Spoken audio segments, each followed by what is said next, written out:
बढ़ेंगे बीजापुर से बड़ी खबर, जहां मुठभेड़ में बरामद हथियारों की प्रदर्शनी लगी है। 2 AK-47, 2 एक इंसास, 1 कार्बाइन, 2 नग 303 राइफल की प्रदर्शनी लगाई गई है।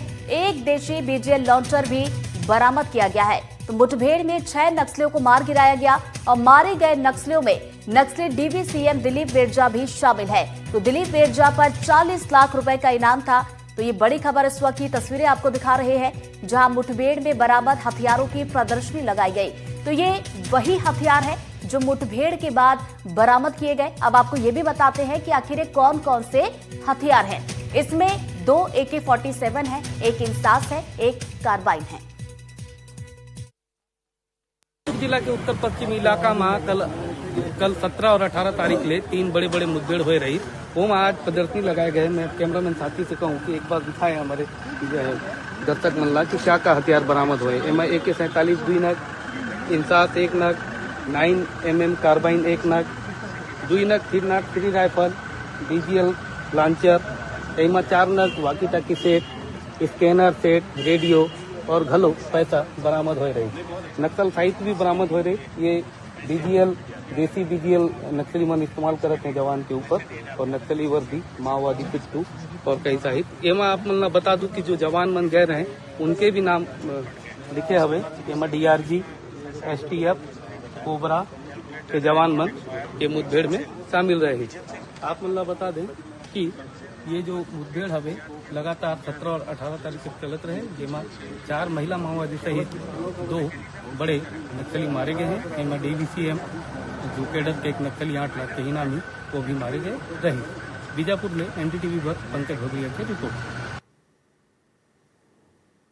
बीजापुर में उत्तर पश्चिम इलाके में अन्नापुरम और कांड लापड़ती इलाके में हुई मुठभेड़ में 4 महिला सहित 6 नक्सलियों को जवानों ने मुठभेड़ में मार गिराया था, जिसको लेकर बीजापुर SP कार्यालय में नक्सलियों से बरामद सामान और मुठभेड़ को लेकर पुलिस अधिकारियों ने कई अहम खुलासे किए हैं।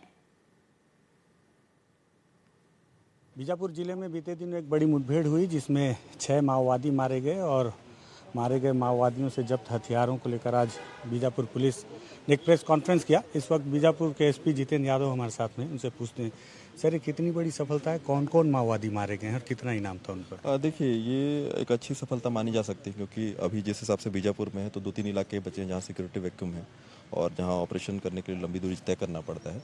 तो उसमें नेशनल पार्क एक ऐसा इलाका माना जा रहा है। तो उसमें जैसे DVCM जो दिलीप वेरजा है वो उस एरिया का कमांडर है, इंचार्ज है। तो उस एरिया उसका मारा जाना मतलब, और उसकी टीम का मारा जाना, तो वो एरिया धीरे से खाली होगा और जो बाकी लोग बचे हैं वो भी सरेंडर की तरफ आएंगे। तो ये एक अच्छी सफलता है हमारे लिए। और इसमें कुल 6 माओवादी मारे गए थे, जिसमें 3 ACM, 1 DVC और 2 PM थे, और जिन पर 27 लाख का कुल इनाम था। कुल 27। हथियार कौन कौन से मिले हैं? देखिए, इसमें हथियार में 2 AK-47 था, उसके साथ में इंसास, कार्बाइन और 2 303, इसके अलावा 1 BGL लॉन्चर और ग्रेनेड, हैंड ग्रेनेड भी मिला है इसमें। सर बहुत कोशिश भी की जा रही थी पुलिस की तरफ से कि दिलीप वेरजा सरेंडर कर दे और अन्य माओवादियों को, फिर भी क्या लग रहा है कि क्यों नहीं आ रहे हैं लोग?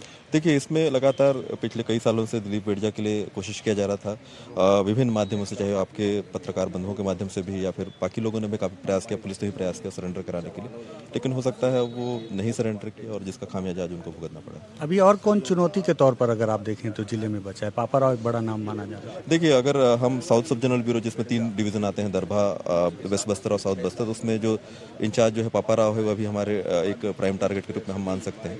इसके अलावा DVCs हैं कुछ, जैसे में राहुल तेलम, शंकर, ये लोग हैं जो अभी भी जंगलों में घूम रहे हैं। इसके अलावा कुछ बटालियंस के मेंबर हैं। तो इस प्रकार कुल मिला के तीनों सब डिवीजन में से 2 सब डिवीजन है, जो वेस्ट बस्तर डिवीजन और साउथ बस्तर डिवीजन, इसमें कुछ लोग हैं जिनकी हम अभी तलाश। सर आज एक ग्रामीण की भी मौत हुई ID बम की चपेट में, तो क्या अभी भी ऐसे इलाके हैं जहां बहुत सारे ID बम लगे हैं, उस चुनौती से कैसे निपटेंगे? देखिए, नक्सलियों ने क्या किया था कि जैसे खासकर जो करेगुट्टालू वाले एरिया है और बाकी एरियाज हैं, उसमें सुरक्षा बलों के लिए कई सारे उन्होंने IDs लगाए थे। तो अभी भी वो IDs लगे हुए हैं। और कल एक जो ग्रामीण कस्तूरी पार्ट से ग्रामीण जंगल की तरफ गए थे, जो नॉर्मल काम करने के लिए जंगलों में जाते हैं, उस दौरान ID ब्लास्ट हो गया था। उनको इवैक्यूएट करके लाया भी गया था हॉस्पिटल तक, बट इसी दौरान उनकी मृत्यु हो गई। तो इस प्रकार से मेरी सबसे अपील है कि अभी भी कुछ एरियाज में लगे हुए ID जो हम लगातार ग्रामीणों को ही बताते रहते हैं, तो उन एरिया में जाने से पहले थोड़ा सा एक बार अभी थोड़ा संकोच करें। हो सकता है आगे आने वाले दिनों में हम और डिमाइनिंग करके उनको निकाल पाएंगे। लगातार हमारी डिमाइनिंग टीम्स को, CRPF की टीम और जिला पुलिस की टीम डिमाइनिंग कर रही है जिन जिन क्षेत्रों में जो अभी IDs लगे हुए हैं। तो हमारी कोशिश ये है कि जितने से जल्दी हम आईडी निकाल सकें। पिछले दिनों में भी आपने देखा होगा कि हमने नेशनल पार्क मध्य एरिया से भी 17 और 18 कुल मिला के 35 से 40 आईडी अभी निकाला था। तो इस प्रकार अलग अलग एरिया में आईडीज लगे हुए हैं। तो मेरी सबसे अपील है, ग्रामीणों से भी अपील है कि थोड़ा सा जब ये जो वेंचर आउट कर रहे हैं अगर जंगलों में, तो थोड़ा सतर्कता से करें और कुछ भी अगर संदिग्ध नजर आ रहा है तो तत्काल पुलिस को बताएं। सर, सरेंडर माओवादियों से मदद नहीं मिल रही है क्या? क्योंकि आईडी प्लांट तो उन्हीं के द्वारा करवाया गया। देखिए, सरेंडर माओवादियों से हमें लगातार मदद मिल रही है और इसी में जैसे मैंने बताया था मध्य एरिया में हमने कई सारे आईडी बरामद की, जिसमें 2 कमांड आईडी था और 35 अलग आईडी बरामद किए। तो अलग अलग आईडीज बरामद होते रहते हैं। बट कुछ ऐसे इलाके हैं जिसमें बहुत सारे आईडी लगाए गए थे, जैसे करेगुट्टालू में आपको पिछले साल ध्यान होगा जब हमारा ऑपरेशन चल रहा था तो उसमें 600 से ऊपर के आईडी हमें बरामद हुए थे।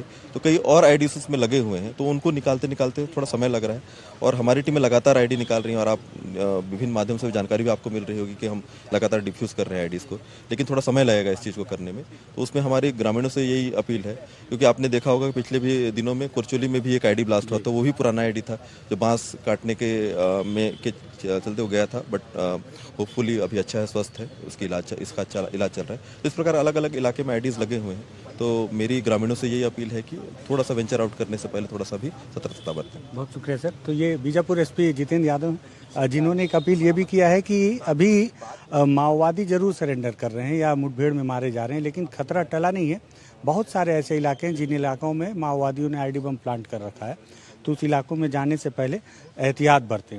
और ये जो हथियार और वहाँ से सामान बरामद किए गए हैं, 27 लाख के कुल इनामी माओवादी हैं 6, जिनको मारने के बाद ये 2 AK-47, ये इंसास और एक 9mm का कार्बाइन, 2 303 और एक BGL लॉन्चर, ये हथियार हैं। एक जिंदा ग्रेनेड है, हैंड ग्रेनेड, जिसे वहाँ से बरामद किया गया है।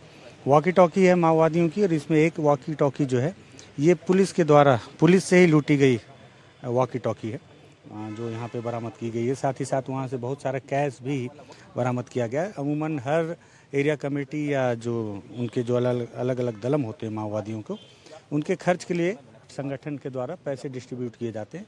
तो ये वही पैसा है जो दिलीप बिरजा के पास संभवतः रहा होगा।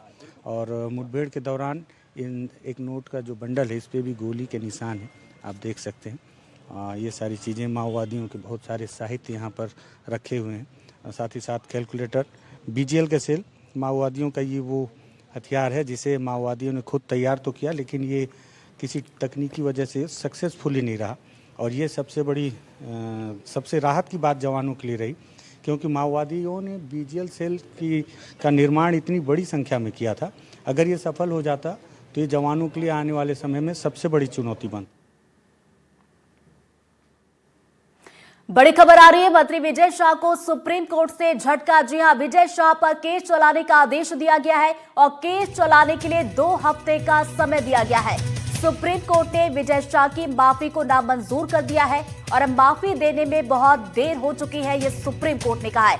तो बता दें कि कर्नल सोफिया पर विजय शाह ने विवादित टिप्पणी की थी, आपत्तिजनक टिप्पणी की थी और ऑपरेशन सिंदूर के बाद उनकी तरफ से ये टिप्पणी की गई थी, जिसके बाद हमने देखा था काफी चर्चा में वो रहे थे और विरोध भी उनके बयान का काफी ज्यादा देखा गया था। सुप्रीम कोर्ट तक ये पूरा मामला पहुंचा था और एक बार फिर से सुप्रीम कोर्ट से उन्हें झटका लगा है।